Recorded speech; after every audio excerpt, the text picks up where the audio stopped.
yang berusaha, tuan pengerusi masjid Kampung Pokok Baru, yang dihormati barisan IDK Masjid,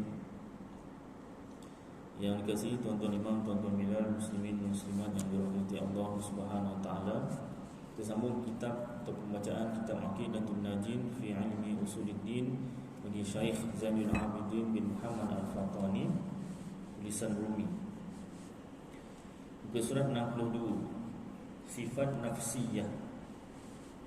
Dan kata musannif, kata pengarang kitab Ummul Barahin, iaitu Syekh Sanusi, fahadhihi sittu sifatin al-ula nafsiyatun wa hiya al-wujudu. Maka inilah 6 sifat. Yang pertamanya sifat nafsiyah namanya, dan iaitu wujud. Dan hanya senya dibangsakan dia bagi nafsun, yakni diri, kerana melazimkan sifat itu baginya, yakni bagi zatnya, bagi diri Allah. Maka hanyalah dengan bersalahan maknawiyah, tak sama dengan sifat maknawiyah, keadaan Allah itu, keadaan Allah ini ya.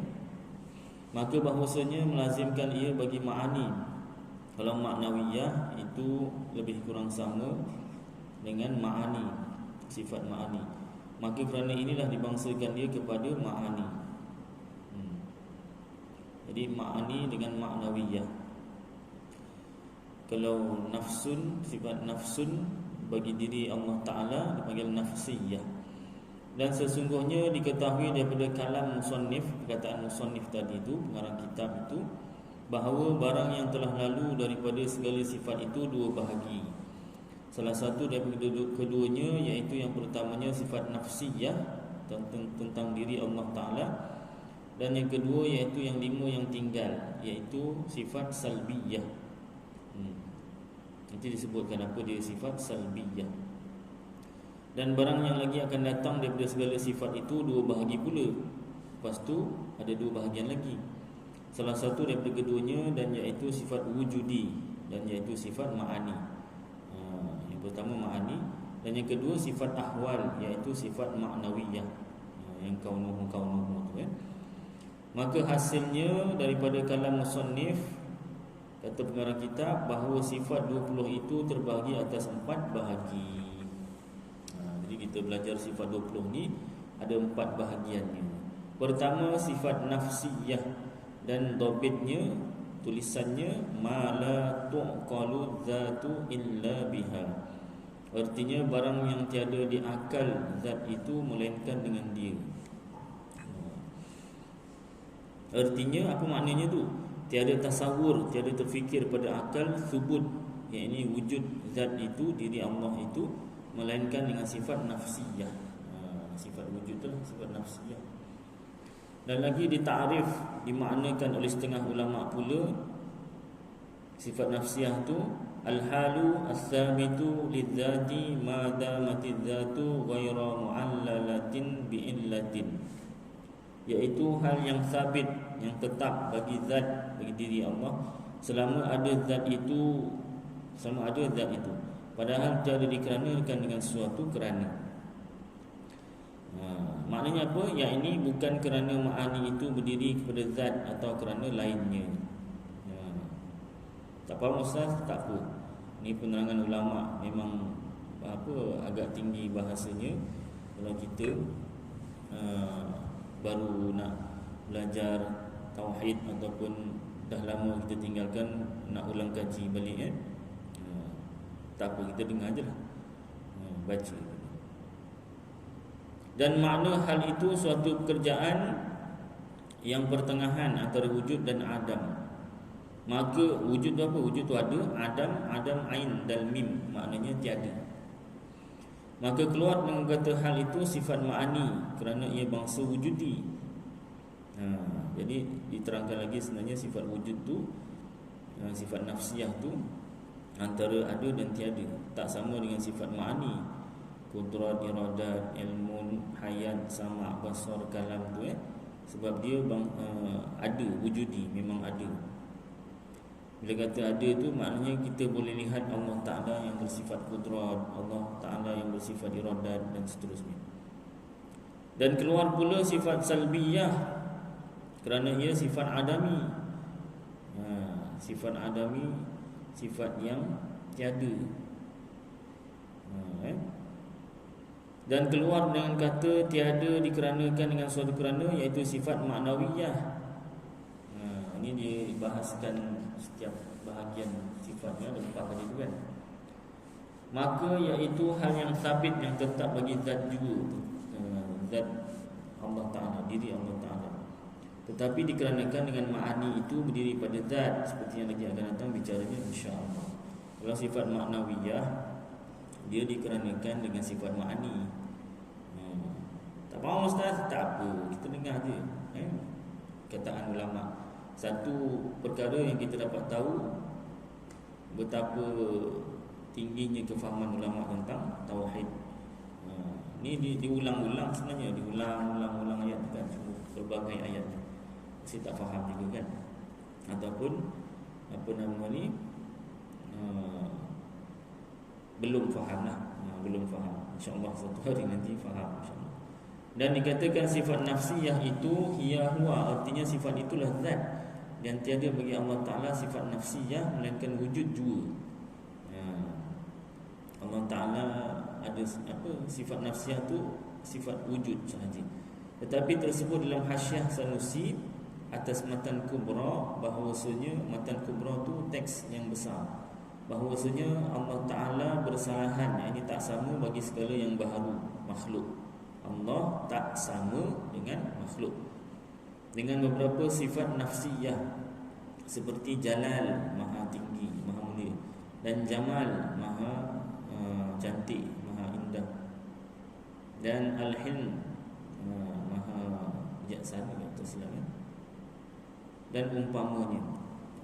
Baik, yang penting Allah Ta'ala bersalahan, ini tak sama dengan yang baharu, ini makhluk. Baik, masuk sifat salbiyah. Dan kata musannif, kata pengarang kitab lagi Imam Sanusi, wal khamsatu ba'daha salbiyatun, dan yang 5 kemudian daripada sifat nafsiyah itu sifat salbiyah. Ada 5, yang iaitu qidam, baqa', mukhalafatuhu lil hawadith, dan qiyamuhu bi nafsihi, dan wahdaniyah. 5 kan? Dan hanya senya dibangsakan dia bagi salbun. Salbun, asal salbiyatun tu salbun. Kenapa disebut salbiyatun? Salbun, salbun maknanya apa? Menolak. Siapa nama? Nur salbiyah, nur cahaya salbiyah yang menolak. Tolak aja juga apa semua tolak. Yang ni ke? Bukan. Itu bukan. Bukan aja. Mudah-mudahan menolak yang tak baik lah kalau ada yang nama salbiyah Kerana sekaliannya yang 5 itu menafikan bagi barang yang tiada berpatutan dengan Allah. Menolak yang tak patut bagi Allah Ta'ala. Itu makna salbiyah tu Kerana makna salbun itu nafi, mengatakan tidak, bukan Maka kidam itu menafikan permulaan wujudnya.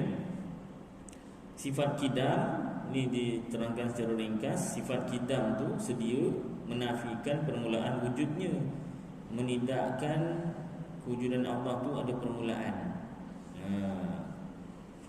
Dan baqa' itu menafikan kesudahan wujudnya. Sifat baqa' tu pula maknanya kekal, maknanya menidakkan, mengatakan bukan ada akhir bagi kewujudan Allah Ta'ala. Dan mukhalafatuhu lil hawadith itu tidak bersamaan Allah Ta'ala dengan makhluk, menafikan bersamaan bagi hawadith yang 10 perkara yang lagi akan datang sebutnya di dalam yang mustahil di sana. Tak sama Allah Ta'ala dengan makhluk, itu maknanya menolak persamaan dengan makhluk. Ada berapa? 10 perkara. Apa dia? Nanti akan datang pada bab sifat mustahil. Dan qiyamuhu binafsihi itu berdirinya Allah Ta'ala dengan sendiri itu menafikan berkehendak kepada zat, memerlukan zat, atau kepada fa'il, zat lain lah. Maknanya memerlukan zat lain. Allah Ta'ala perlukan diri lain, dinafikan. Atau kepada fa'il yang menjadikan dia. dan menafikan Allah Ta'ala perlu dijadikan oleh yang lain. Dan wahdaniyah itu menafikan berbilang-bilang pada zatnya dan pada sifatnya dan pada af'alnya. Seperti segala kamun ataupun kam yang 5 yang telah lalu sebutnya. Sifat wahdaniyah pula menafikan berbilang-bilang ataupun bilangan, pada zatnya, dirinya, sifatnya, sifat Allah, dan pada af'alnya, perbuatan Allah. Seperti yang sebelum ni pernah diterangkan, kita baca. Dan diketahui daripada demikian itu bahawa murad tu yang dikehendaki. Murid yang menghendaki. Itu panggil murid. Murid tu apa? Yang menghendaki ilmu. Murid. Murad yang dikehendaki. Apa dia? Makna dia apa? Dengan keadaannya salbiyah itu, makna salbiyah itu apa? Yang dikehendaki dengan salbiyah itu bahawa maknanya menafikan. Seperti demikian yang tersebut itu, tiada murad bahawasanya segala sifat itu tertanggal daripada Allah Subhanahu Wa Taala. Dari kerana ia sabit bagi Allah, tiada nafi daripadanya, maka tadabbur olehmu. Jadi maknanya bukanlah segala sifat itu tertanggal daripada Allah Subhanahu Wa Taala. Bukan, kerana ia sabit bagi Allah, ia tetap bagi Allah, dan tiada nafi daripadanya, tidak dinafikan, maka tadabbur olehmu. Fikirlah, hati-hati berfikir.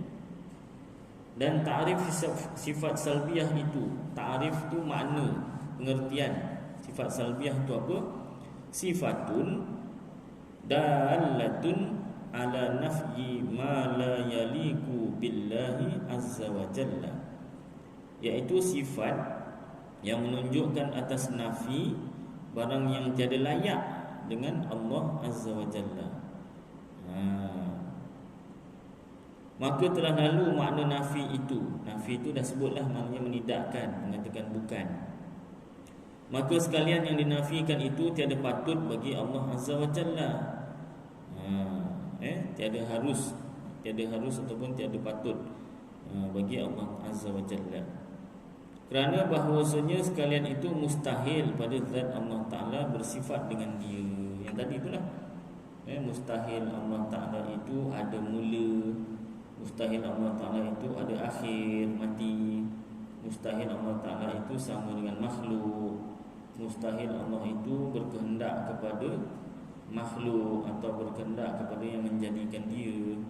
Dan mustahil Allah Ta'ala itu ada banyak, pada zatnya, pada sifat-sifatnya, dan pada af'alnya, perbuatannya. Maka kaul, pendapat yang membilangkan kidam dan baqa' sifat salbiyah itulah kaul yang mu'tamad, pendapat yang diperpegangi, yang kuat. Maka dikatakan pada sifat salbiyah itu hiya ghairuhu, artinya sifat itu lain daripada zat. Kudrat itu sifat, Allah itu zat, dan seterusnya. Dan kata setengah ulama, kidam dan baqa' itu sifat nafsi, seperti wujud jua.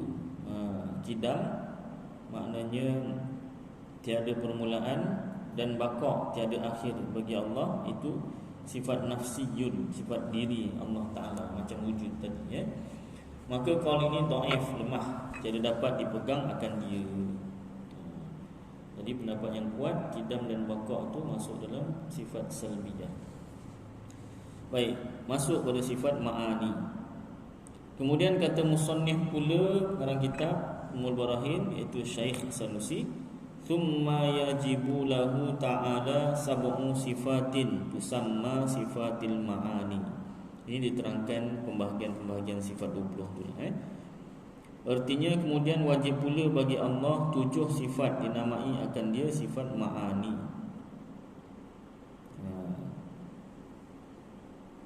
Sifat ma'ani apa maknanya? Dan katanya kemudian itu tertib pada sebutan jua, bukan tertib pada hakiki. Jadi maknanya dekat sini, ini sifat yang 7 sifat ni tadi, dia tak bukannya mula-mula Allah Ta'ala ada sifat ni, lepas tu kemudian baru ada sifat ni, kemudian baru ada sifat ni. Tidak, itu hanya sebutan susunan sahaja untuk kita mudah belajar. Sedangkan sifat Allah Ta'ala tu qadim lagi azali, itu dikata. Kerana sekalian sifat Allah Ta'ala itu qadim lagi azali. Qadim tiada permulaan, lagi azali, sejak tiada mula, sejak makhluk belum ada. Tiada terdahulu, setengah, atas setengahnya. Tak ada bilangan. Ni yang pertama sekali sifat Allah Ta'ala yang ada ni, lepas tu baru yang ni, tak ada. Susunan tu satu wujud, dua kidam, tiga baqa tu untuk kita mudah belajar. Kalau kita belajar sekali harum, payah juga. Baik, hari ni kita nak belajar sifat-sifat Allah Ta'ala. Contoh yang pertama sifat apa Ustaz? Tak, kita belajar semua sekali. Wujud kidam baqa tu semua, itu pun tak disebut nombor. Yang pertama wujud, dua kidam, tiga baqa, tak. Kan payah tu yang nak ngajar. Payah juga. Cuma ada nak ngajar tu kan. Nak belajar pun susah. Jadi bilangan satu, wujud, dua kidam, tiga baqa dan seterusnya tu tertib pada sebutan jua, bukan hakikat. Untuk kita tu mudah belajar, mudah faham. Itu pun orang tak faham. Nombor satu apa kau periksa? Nombor satu apa yang kita belajar? Tak dapat jawab. Kelalen, jom kelalen, lali. Apa yang diingat tak tahulah. Kan? Periksa. Ini nak periksa akhir tahun. Ada sekolah dah periksa. Sekolah saya lambat sikit. Ya tak? Jadi apa nama ni, 1, 2, 3 tu tertib pada sebutan, bukan hakikat. Hakikat sebenarnya sifat Allah Ta'ala tak ada mula, tak ada akhir, dan tak ada susunan 1, 2, 3, tak ada. Artinya sudah selesai daripada mengkhabarkan sifat nafsiyah dan salbiyah, maka hendak mengkhabarkan sifat ma'ani pula. Tentulah belajar satu-satu kan, yang faham apa belajar lain. Macam itulah. Bukan hakikat sifat Allah Ta'ala tu ada nombor, mula ni, tidak. Dan ada pun sebab diulangkan oleh musannif lafaz yajibu itu serta sudah terdahulu sebutnya pada katanya famimma yajibu, hingga akhirnya kerana sudah bercerai daripada sifat yang dahulu itu dengan katanya fahadhihi sittu sifatin, hingga akhirnya. Dan lagi kerana hendak mensorihkan, menerangkan bagi menolak atas Mu'tazilah yang menafi oleh mereka itu akan wajib sifat ma'ani bagi Allah Ta'ala. Ini dari segi ayat bahasa Arab, kenapa disebut lagi yajibu? Macam tu Jadi Mu'tazilah fahaman sesat mengatakan Allah Ta'ala tak ada sifat ma'ani. Kita Ahlus Sunnah wal Jamaah kata Allah Ta'ala ada sifat ma'ani, 7 sifat Qudrah, iradah, ilmun, hayat, sama', basar, kalam. Maka kata musannif 7 sifat. Kata dalam kitab tadi 7 sifat. Apa dia? Yang ini daripada sisi Asy'ariyah, Imam Abul Hasan Al-Asy'ari. Asy'ariyah tu pengikut Imam Abul Hasan Al-Asy'ari. Kita lah. Sebab kena belajar apa dia Asy'ariyah. Diulang lagi, saya ulang lagi sebab kena banyak kali ulang juga. Bila disebut Ahlus Sunnah wal Jamaah dalam kitab Al-Farqu Bainal Firaq ataupun kitab lain, lupa lah. Apabila disebut saja Ahlus Sunnah wal Jamaah, maka yang dikendaki dengannya tu, dengan Ahlus Sunnah wal Jamaah tu apa? Al-Asy'ariyah wal Maturidiyah. Maknanya akidah yang diterima dalam Islam hanya satu, Ahlus Sunnah wal Jamaah. Akidah yang Rasulullah pegang, pertahankan, perjuangkan seumur hidupnya bersama para sahabat radhiyallahu anhum ajma'in, Ahlus Sunnah wal Jamaah. Dalil hadis Rasulullah apa nama ni, umatku, dia asalnya panjang hadis tu, umat Yahudi pecah 71, umat Nasrani pecah 72. Kemudian umatku pecah 73. Semua masuk neraka kecuali satu, yang mana aku dan sahabat-sahabatku di atasnya. Jadi hadis ini disyarahkan oleh para ulama. Akidah yang diterima dalam Islam hanya satu, Ahlus Sunnah wal Jamaah. Ahlus Sunnah tu ikut fahaman Rasulullah sallallahu alaihi wasallam, wal Jamaah dan fahaman para sahabat radhiyallahu anhum ajma'in. Oleh kerana ada ajaran sesat yang mengaku dia juga Ahlus Sunnah wal Jamaah, maka oleh Jabatan Agama Johor ditambahkan aliran Asy'ariyah dan Al-Maturidiyah. Sebenarnya bukan tambah, memperkuat kitab Arab yang mengatakan Ahlus Sunnah wal Jamaah itu daripada Asy'ariyah dan Maturidiyah. Mengingatkan semula atau mengkhabarkan makna sebenar Ahlus Sunnah wal Jamaah, ya. Sebab ada ajaran sesat kata di Ahlus Sunnah wal Jamaah maknanya dia ikut Quran hadis tetapi ikut penafsirannya sendiri. Tidak rujuk kitab-kitab tafsir para ulama, tidak rujuk kitab syarah hadis para ulama. Benda ni nyata tuan-tuan, realiti. Di Johor, Jabatan Agama Johor pun sendiri ada keluarkan ajaran-ajaran sesat di Johor. Selangor, Jabatan Agama Selangor pun ada keluarkan ajaran-ajaran sesat di Selangor, berpuluh-puluh.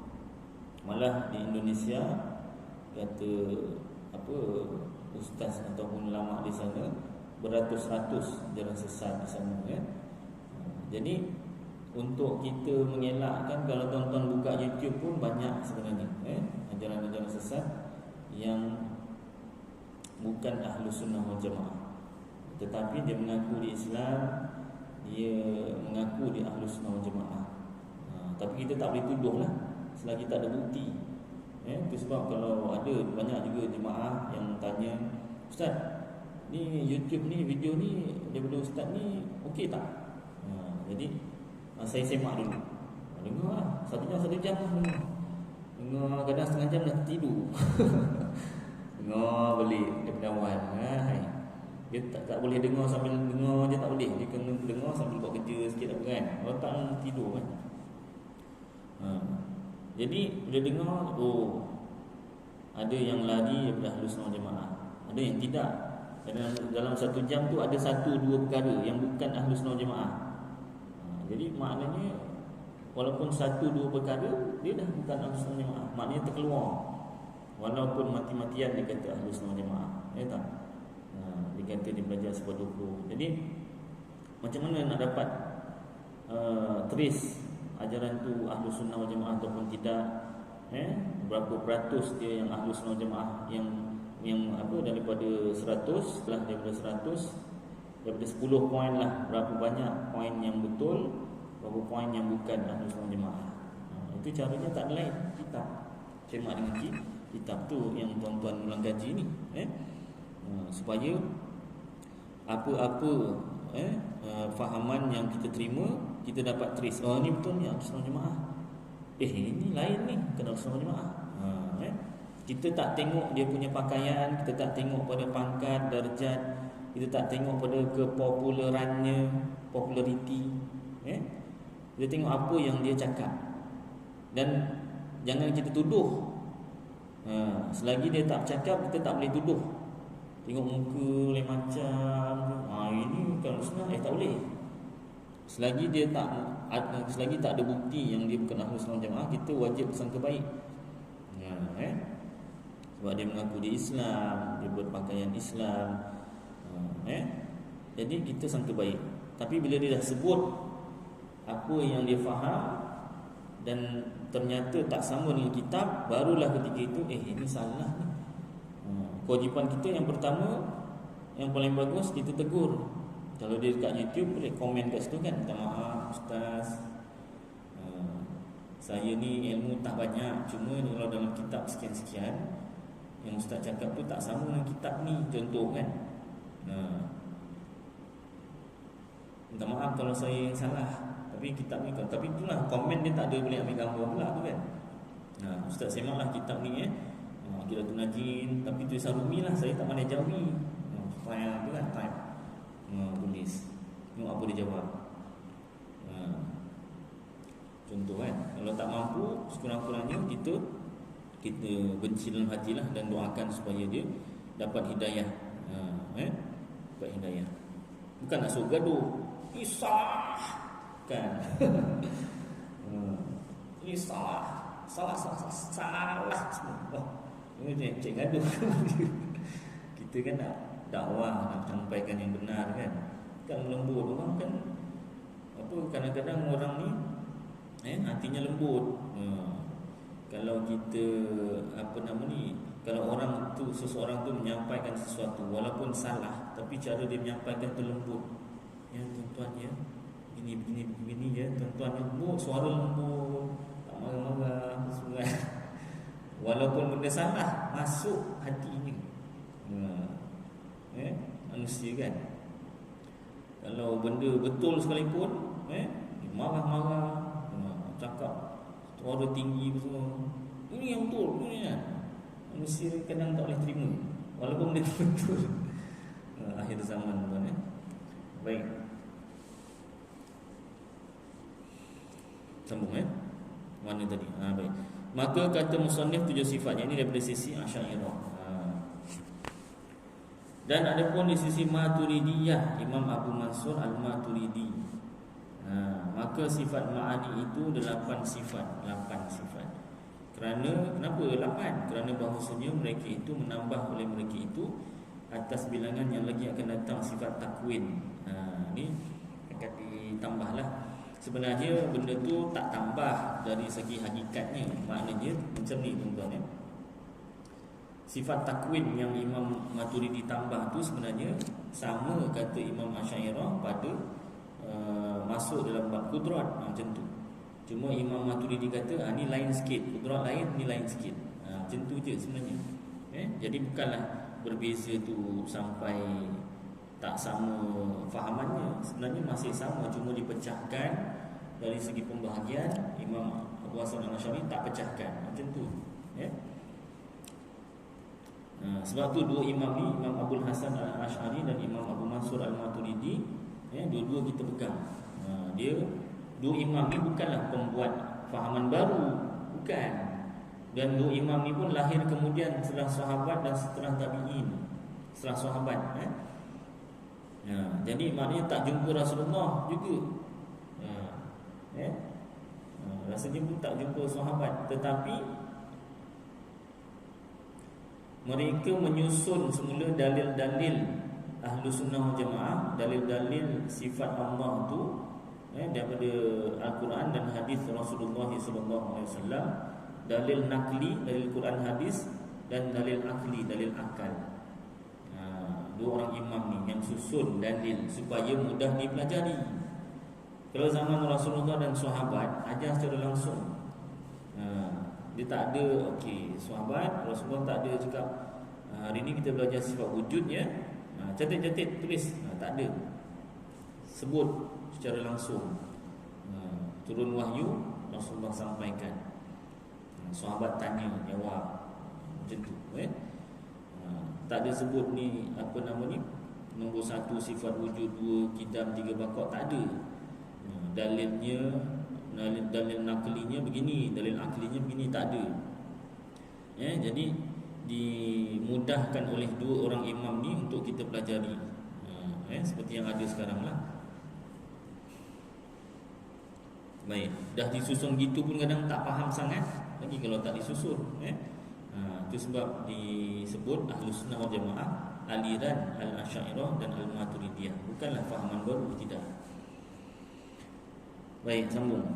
Maka ia di sisi mereka itu sifat yang qadim, yang berdiri dengan zat Allah Ta'ala. Dengan dialah mengadakan dan mengadamkan, mentiadakan. Dan iaitu yang dikendaki di sisi mereka itu daripada segala sifat af'al, perbuatan. Kerana bahawa mereka itu, berkata mereka itu, jikalau ta'alluq ni maknanya bekerja. Sifat takwin itu dengan menjadikan, dinamakan dia khalqan, telah hal keadaannya menjadikan. Dan jikalau ta'alluq, berta'alluq ia dengan memberi rezeki, kerjanya tu memberi rezeki, sifat tu dinamakan dia rizqan, hal keadaannya memberi rezeki. Dan jika ta'alluq ia dengan menghidupkan, dinamakan ia ihya'an. Dan seperti demikianlah engkau kias. Kias tu maknanya banding yang lain, banding ya. Dan atas kaul ini, pendapat ini, maka adalah segala sifat fi'il itu qadim. Jadi itu penjelasan sifat takwin yang ditambah oleh Imam Abu Mansur Al-Maturidi ya. Nanti kita akan bacalah huraian dia satu persatu kan. Ini secara ringkas ni. Dan yang rajihnya, yang kuatnya atau yang terangnya mazhab Asy'ariyah Imam Abul Hasan Al-Asy'ari, daripada ketiadaan bertambah demikian sifat ma'ani itu daripada 7. Imam Abul Hasan Al-Asy'ari kata 7 je, itu dah masuk 7 tu. Yang ke-8 tu dah masuk 7. Dan daripada keadaan murad daripada sifat af'al itu segala ta'alluq qudrat. Jadi Imam Abul Hasan Al-Asy'ari kata tu semua tu masuk sifat qudrat. Akan sebagai ta'alluq tanjizi, tunai. Tanjizi itu maknanya tunai. Tunai apa ustaz? Yang saya tahu kahwin je, akad nikah, tunai tu saya tahu. Tunai-tunai lain tu adalah bayar tunai ke nak bayar apa nama kad kredit. Tu kan. Tunai kat sini maksudnya terjadi. Apa nama orang Jawa kata realization. Orang Jawa yang pernah cakap Inggeris ya? Realization, penjadian, keberlakuan ya? Tanjizi itu nama tunai, berlaku. Dan demikian ta'alluq itu baharu. Ta'alluq tanjizi itu baharu, tunai yang baharu. Dan atas kaul Asy'ariyah ini, makna tunai yang baharu tu makhluk tu lah baru dijadikan ya. Itu nanti akan diterangkan lebih lanjut, lebih perinci ya. Dan atas kaul Asy'ariyah ini, pendapat Imam Abul Hasan Al-Asy'ari ini, maka sekalian sifat af'al itu baharu. Sifat perbuatan itu baharu ya. Baharu maknanya makhluk tu yang dijadikan tu baharu ya. Maka jikalau dikata orang pada mazhab Maturidiyah, apabila adalah sifat takwin itu dengan dia mengadakan dan mengadamkan, mentiadakan, maka apalah kerjaan kudrat pada i'tiqad mereka itu? Habis tu apa pula beza dengan sifat kudrat? Dijawab akan dia dengan bahawasa pekerjaannya itu tahyi'atun. Tahyi'atun yakni menyediakan akan mungkin. Menyediakan akan mungkin, yakni menyediakan dikata artinya menyediakan mungkin bagi wujudnya dan adamnya dan tiadanya. Dengan makna, apa lagi makna dia? Menjadikan ia akan mungkin itu menerima ia bagi demikian itu. Dan dibahas pada jawab ini dengan bahawasanya mungkin itu menerima ia bagi demikian itu pada zatnya, pada dirinya, maka tiada berhajat kepada menyediakan oleh kudrat itu baginya. Dan dijawab akan dia dengan bahawa muradnya itu, maksud itu bahawasanya yang dikena itu menjadikan ia akan dia menerima bagi demikian itu akan sebagai menerima menyediakan. Dan jikalau adalah ia menerima bagi demikian itu akan sebagai qabul zati sekalipun, terima yang sebenarnya semata-mata. Fata'ammun, perhatikanlah. Tak faham ustaz, tak apalah. Ini perbahasan lebih mendalam lah tentang apa nama sifat takwin tu ataupun sifat kudrat tu di sisi Maturidiyah. Nanti kita tengok yang lebih perinci supaya lebih faham. Dan kata musannif, kata pengarang kitab, wahiyal qudratu wal iradatu al muta'alliqatani bi jami'il mumkinat. Artinya dan iaitu tadi dia kata tadi sifat ma'ani itu ada 7. Jadi diterangkan kudrat dan iradat dulu Dan iaitu yang 7 sifat itu, pertamanya kudrat dan yang keduanya iradat. Yang ta'alluq keduanya dengan sekalian mungkin. Kudrat dan iradat ini dia ada kerjanya itu berkaitan ataupun terkena ataupun berlaku ke atas mungkin, ke atas makhluk. Macam mana tu? Nanti diterangkan. Ta'rif kudrat, makna kudrat tu apa? Dan ta'rif kudrat itu, sifat kudrat itu apa? Hiya sifatun wujudiyatun qa'imatun bidzatihi ta'ala yata'atta biha ijadu kulli mumkinin wa i'damuhu ala wafqil iradati. Iaitu sifat yang wujudiyah, maknanya ada. Ada ni maksudnya apa? Kita boleh lihat Allah yang bersifat kudrah di akhirat nanti, yang berdiri ia dengan zat Allah Ta'ala. Kudrat ni sifat, bukan zat. Zat Allah tu diri Allah. Kudrat ni sifat Allah, tak sama dengan zat Allah. Walaupun tak sama tapi tak bercerai tanggal. Jangan kita ingat macam Iron Man tu. Dia panggil tak macam mana dia panggil Vivid apa, datang dia punya besi tu swap tak tu kan. Kita jangan ingat sifat kudrat tu bercerai tanggal dengan Allah Ta'ala. Allah Ta'ala panggil baru melekat. Tak. Memang zat Allah lain, sifat kudrat Allah lain, tapi dia tak bercerai tanggal. Dia tak bercerai tanggal. Jangan kita ingat dia bercerai tanggal. Okey, itu buat apa kita pisah-pisahkan? Sebab nak mudah belajar. Tuhan kita Allah. Allah itu zat diri. Dia ada sifat, sifatnya kudrat.